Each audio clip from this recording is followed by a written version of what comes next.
Et je sais que j'aurai besoin de l'aide de Dieu dans cela, et il est le seul qui pourra vous convaincre que ce que je dis est vrai. Mais je vous dis que moi-même, et beaucoup d'autres personnes, dont certaines sont ici aujourd'hui, nous sommes une preuve vivante que la parole de Dieu contient la force de guérir votre âme et de vous changer complètement en une personne nouvelle.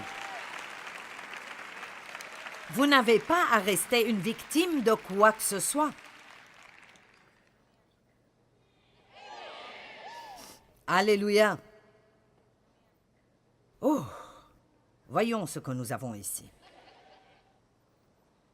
Oh, ouh. L'amour de Dieu, je me demande ce que ça pourrait me faire. Contre la culpabilisation et la honte. Prenez-le jusqu'à ce que tous les symptômes aient disparu. Si vous faites une rechute, rechargez et prenez-en plus. Rechargement gratuit et illimité. Wow! Docteur Jésus, alléluia. Oh! Oh! Toute une bouteille d'humilité.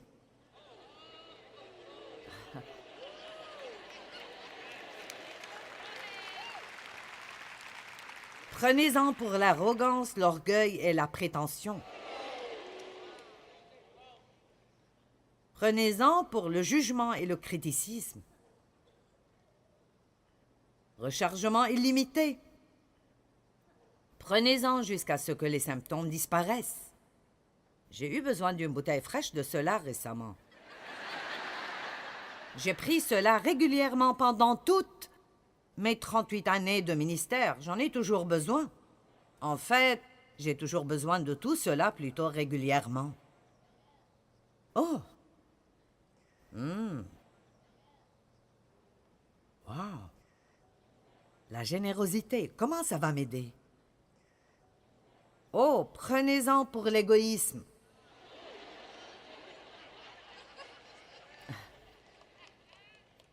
Wow! Prenez-en jusqu'à ce que les symptômes disparaissent. Vous savez quoi? J'étais si égoïste et égocentrique, et j'étais né de nouveau, baptisé par le Saint-Esprit et dans le ministère, et j'étais si égoïste et égocentrique. Et j'étais si malheureuse, et je ne savais pas pourquoi. Je pensais que c'était la faute de Dave. Je pensais que si mon ministère grandissait, j'aurais été heureuse. Et si mon dos ne me faisait pas mal, j'aurais été contente. Je pensais que si j'avais plus d'argent, j'aurais été contente. Si mes enfants agissaient mieux, j'aurais été heureuse. Allez! Et dans l'un de mes grands moments de prière, j'ai dit à Dieu, « Je ne sais pas ce qui ne va pas en moi, Seigneur. Je vais à l'église chaque semaine. Je suis à l'accueil.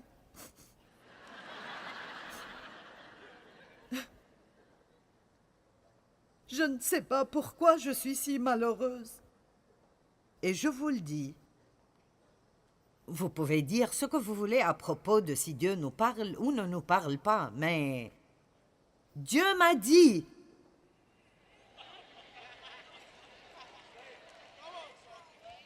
tu es malheureuse parce que tu es égoïste.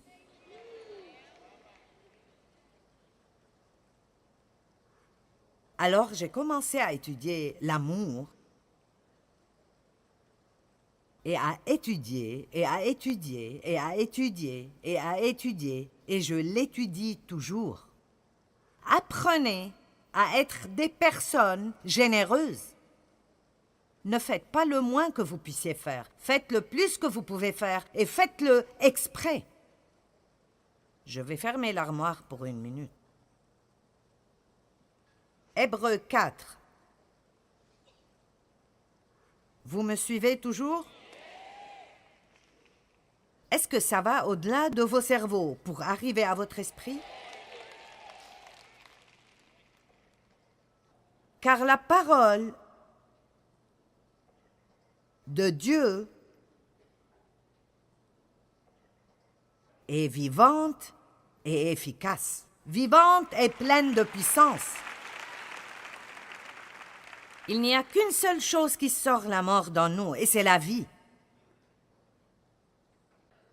Elle est active, opérante, revigorante et effective, plus tranchante que toute épée à double tranchant, et pénétrant jusqu'à la division de l'âme et de l'esprit, des jointures et de la moelle, des parties les plus profondes de notre nature. Elle expose, trie, analyse et juge les dispositions et les pensées du cœur. Laissez-moi vous demander, parfois quand vous allumez la télé, et je vous prêche tôt le matin, est-ce que vous ressentez que l'on opère sur vous? Vous traversez une sorte d'opération de l'âme? C'est ce que la parole fait en moi. Elle ne me fait pas toujours me sentir tellement bien. Laissez-moi vous dire, quand j'ai commencé à vraiment étudier la parole, c'était affreux, parce que tout ce que je lisais, j'en avais besoin. J'avais un problème avec la parole entière. Après chaque sermon que j'écoutais, je me sentais condamnée. Je ne connaissais pas la différence entre la conviction et la condamnation. Alors si j'écoutais un message à propos de « tu parles trop », et puis je faisais un plan charnel, c'est décidé. Demain, je ne dirai pas un mot.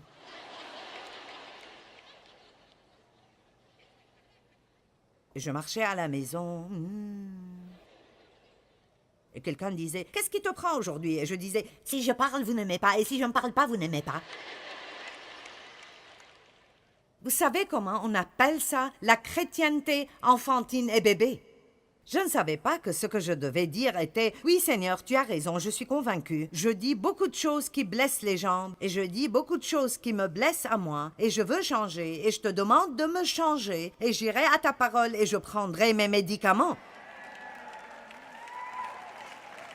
Allez, laissez-moi vous dire, vous pouvez prendre n'importe quel verset dans les Proverbes, à propos de la bouche, et vous commencerez une grande guérison dans vos vies. Vous devrez y retourner la semaine d'après pour prendre une autre dose, et vous devrez retourner la semaine d'après pour prendre une autre dose. Allez!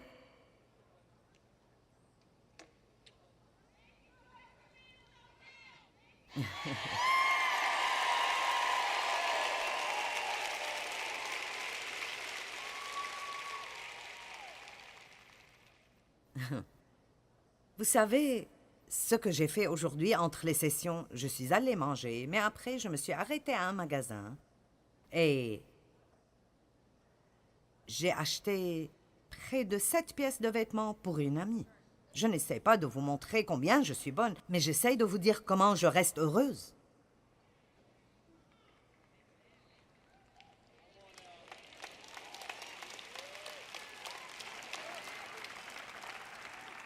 T'es-tu acheté quelque chose? Oui, je me suis acheté 2 ou 3 choses. Mais je vous dis la vérité, j'ai découvert que la seule façon d'être heureuse est d'être agressivement généreuse. Et je n'attends pas que l'envie me vienne, je n'attends pas de vouloir l'être, je le fais exprès chaque jour, parce que j'ai perdu assez d'années de ma vie à être triste et énervée, et maintenant je veux être heureuse. Alors chaque jour, je me réveille et je prends une grande cuillerée de générosité. Oh, où est-il passé? Oh! Oh, mon Dieu! Ah, le voici. J'ai pensé que je devrais aller pour en acheter plus. Est-ce que quelqu'un comprend ce que je dis? Je vous défie de, si vous savez, si vous êtes égoïste, de l'admettre. Combien sont égoïstes? Merci. Combien sont parfaits et n'ont besoin de rien de ce que je dis?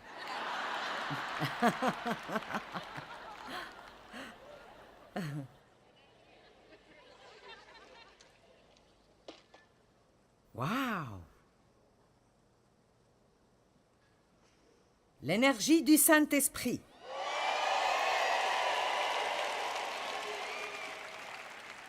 Prenez-en pour la paresse aussi souvent que vous en avez besoin. Jusqu'à ce que tout symptôme disparaisse. Waouh! Rechargement illimité, Docteur Jésus. Waouh! Oh oh! La sagesse. Prenez-en pour la stupidité aussi souvent qu'il le faut.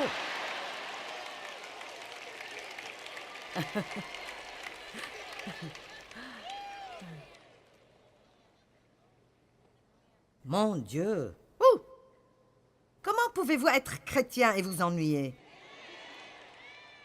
Je veux dire, si vraiment vous entrez dans cela de tout votre cœur et vous mettez un objectif, je veux grandir, je veux être comme Jésus, je veux être conforme à son image, je veux qu'il soit fier de moi, je ne suis pas là juste pour avoir ce que je veux, je suis là pour servir Dieu, il revient pour moi et je me tiendrai devant lui et ferai un compte-rendu de ma vie. C'est le moment de nous débarrasser de nos biberons, de nos couches et de nos tétines. C'est le moment de grandir et d'être des hommes et des femmes de Dieu.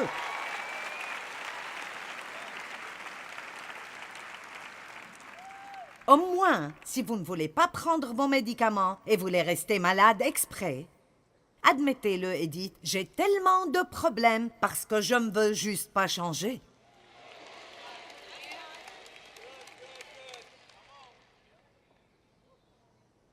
Laissez-moi vous donner un exemple. Vous savez,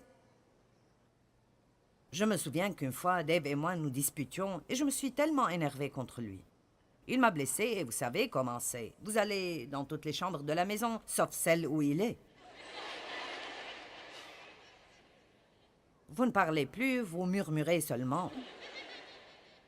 Vous ne voulez pas cuisiner quelque chose qu'il aime, ou porter quelque chose qu'il aime, ou quoi que ce soit. Et je suis passée par là, et ça ne m'intéresse pas de faire ça de nouveau, et alors... Je suis allée dans mon bureau, je me suis assise par terre, et j'ai mis cette histoire devant moi. Et je me suis couchée, et j'ai dit, « Maintenant, Seigneur, je ne me lèverai pas avant que tu me donnes la grâce de sortir de cette chambre et d'agir comme si de rien n'était. Je refuse de partir avant que tu ne me donnes la grâce de lui pardonner. » Et je n'ai pas dû chercher beaucoup de versets, et je sais assez bien où ils sont tous. Et assez tôt, j'ai pensé, je pense que les médicaments marchent. Pfiou. Merci, Seigneur.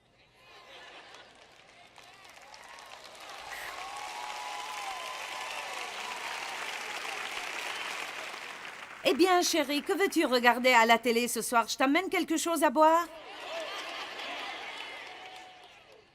Écoutez, je n'avais pas la capacité de faire cela. Mais il y a de la grâce et de la puissance dans la parole de Dieu. C'est un médicament pour votre âme. Et si vous arrêtez d'essayer de faire cela par vous-même, et vous allez à Dieu en vous attendant à ce que la parole fasse son travail en vous. Ça prendra un peu de temps pour que vous compreniez, alors j'ai plus d'aide pour vous. Nous avons besoin d'étudier la parole, et de connaître la parole, et de méditer sur la parole, mais aussi de proclamer la parole. Vous devez savoir assez pour proclamer la parole de Dieu à haute voix, toute la journée, quand il vous est possible de le faire. Dieu m'aime, mes péchés sont pardonnés, il n'y a plus de condamnation. Je m'attends à ce que de bonnes choses arrivent aujourd'hui.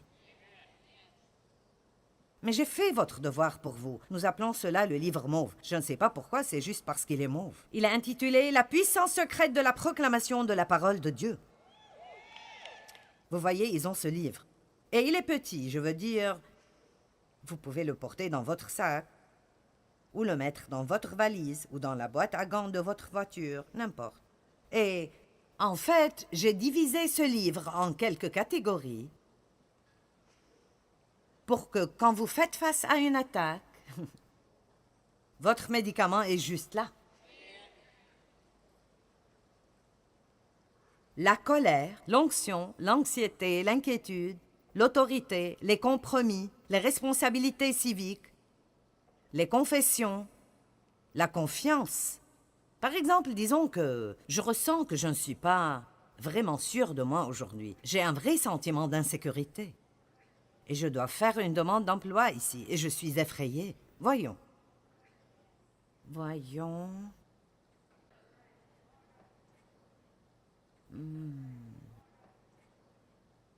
La voici. J'ai mis cela à la première personne du singulier. Donc on y va. Je suis déterminée et rassurée. Je ne suis pas effrayée ni découragée, car le Seigneur mon Dieu est avec moi où que j'aille. Avec ton aide, ô Seigneur, je peux avancer contre une armée, et avec mon Dieu, je peux grimper un mur. J'ai confiance, je m'appuie, et je suis confiant en le Seigneur, et je ferai le bien. Ainsi habiterai-je dans sa terre, et je me nourrirai sûrement de sa fidélité. Mon cœur est fixé, ô Dieu, mon cœur est droit et confiant. Je chanterai et me réjouirai en le Seigneur. Et vous continuez juste à prendre ces médicaments, jusqu'à ce que soudainement...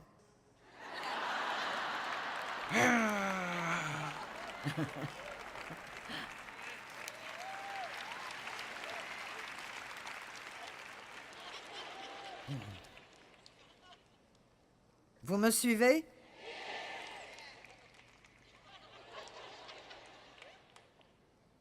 Vous vous réveillez le matin.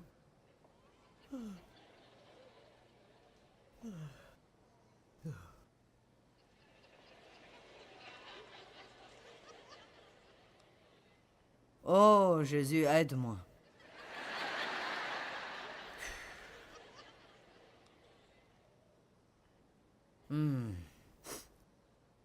La paix. Oh! Prenez-en pour l'anxiété, l'inquiétude et l'irritabilité. Prenez-le jusqu'à ce que tous les symptômes disparaissent. Seigneur, aie pitié. Oh, je pense que c'est ce que je pense que c'est. Qu'est-ce qui vient dans les bouteilles bleues?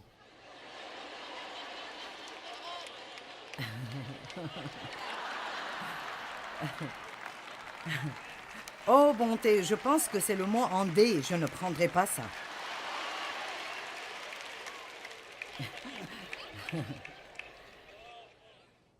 Je veux dire, allez, que faites-vous si vous vous levez le matin et vous sentez comme si un camion vous est passé dessus? Trouvez ce paquet de médicaments. Combien d'entre vous doivent prendre des médicaments chaque jour? D'accord. Combien d'entre vous en prenez? Ah, si vous les oubliez, êtes-vous jamais retourné pour les prendre? Si vous en êtes à court, vous allez en amener plus. Vous vous assurez d'arriver avant que la pharmacie ne soit fermée. Nous sommes vraiment radicaux quand nous avons quelque chose dont nous pensons que ça éliminera notre douleur. Eh bien, tout ce que je demande est que nous soyons même juste à moitié aussi radicaux concernant nos poisons de l'âme que nous le sommes à propos des choses qui nous rendent misérables dans la chair et que nous commencions à vraiment regarder la parole de Dieu comme le remède pour votre âme. Écoutez cela. Oh, j'ai tellement de choses ici. Je pourrais prêcher 40 messages. La traduction d'Isaac Lizer de l'Exode 15-26 dit « Je suis le Seigneur, votre médecin. Le médicament que je prescris est ma parole. »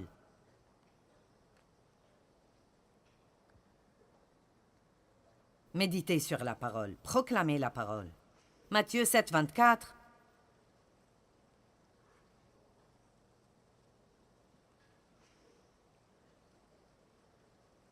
Celui qui écoute ce que je dis et qui l'applique, obéit à ma parole, ressemble à un homme sensé, prudent, pratique, sage, qui a bâti sa maison sur le roc.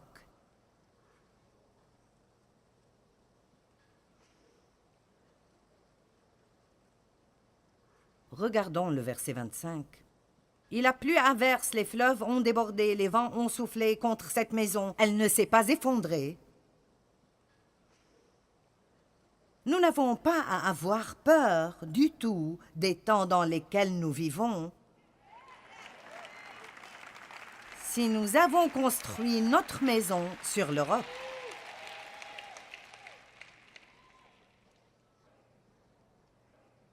Elle ne s'est pas effondrée car elle est sur le roc.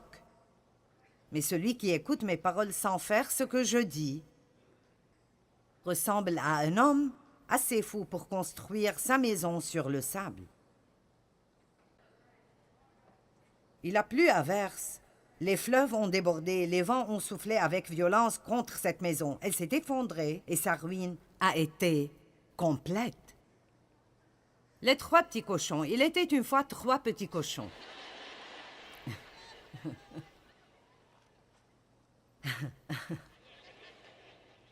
Un cochon a bâti une maison avec de la paille et le second l'a bâtie avec des brindilles. Ils ont bâti leur maison très vite. Très vite. Instantanément. Des réunions d'église de 45 minutes, pas plus long. 2 chants, un message de 15 minutes. J'ai fait mon travail. Allons-y. Dépêchez-vous. Je dois aller à McDo. Ils ont bâti leur maison très vite, et puis ils ont chanté et dansé toute la journée parce qu'ils étaient paresseux. Le 3e a travaillé dur et a construit sa maison avec des briques. Un grand méchant loup a vu les 2 petits cochons alors qu'ils dansaient et jouaient, et il a pensé « Quel repas tendre et juteux ces 2 feraient !» Il a pourchassé les 2 cochons et ils se sont cachés dans leur maison. Le grand méchant loup est arrivé à la première maison et il a soufflé et la maison s'est écroulée. Le petit cochon effrayé a couru à la maison du 2e cochon et elle était faite de brindilles. Et le grand méchant loup est venu vers cette maison et il a soufflé et la maison s'est écroulée. Les 2 petits cochons, terrifiés, ont couru à la maison du 3e cochon faite de briques. Et le méchant loup a essayé de souffler pour faire écrouler la maison, mais il n'a pas pu. Il a continué d'essayer pendant des heures, mais la maison était très forte et les petits cochons étaient saufs à l'intérieur. Il a essayé d'entrer par la cheminée, mais le cochon a fait bouillir une grosse marmite d'eau et l'a gardée dans la cheminée, et le loup est tombé dedans et il est mort. Les 2 petits cochons se sont sentis désolés d'avoir été si paresseux. Ils ont bâti leur maison avec des briques et ils ont tous vécu heureux.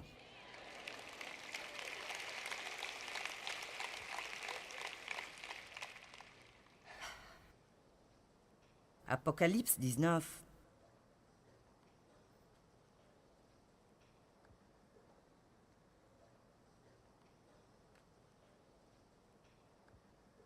En commençant au verset 11.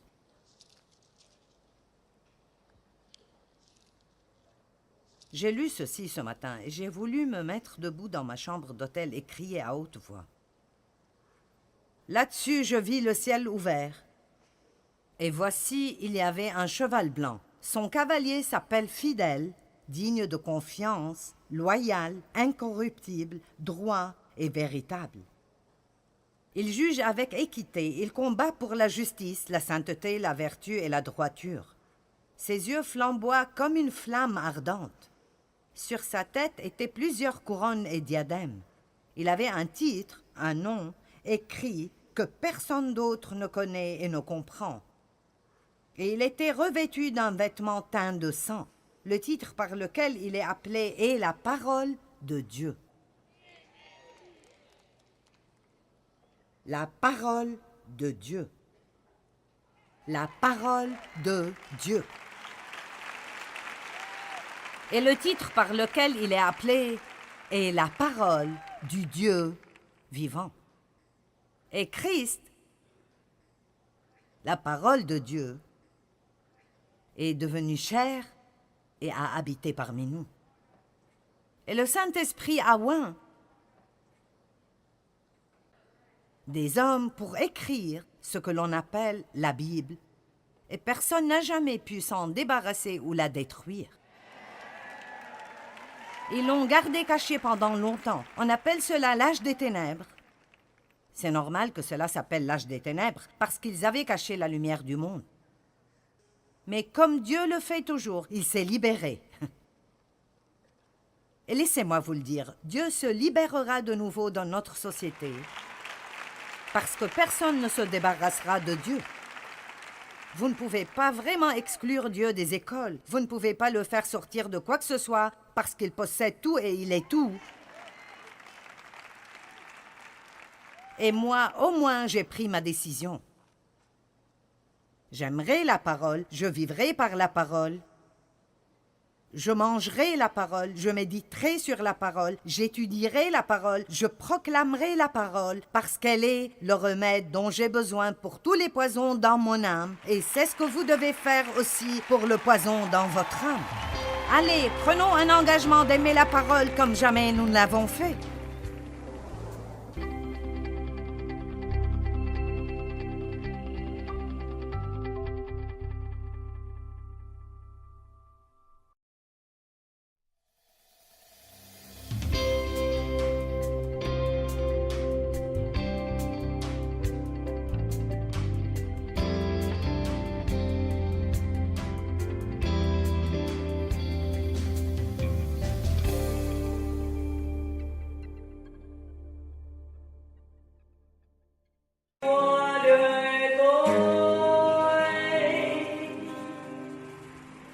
Đường nào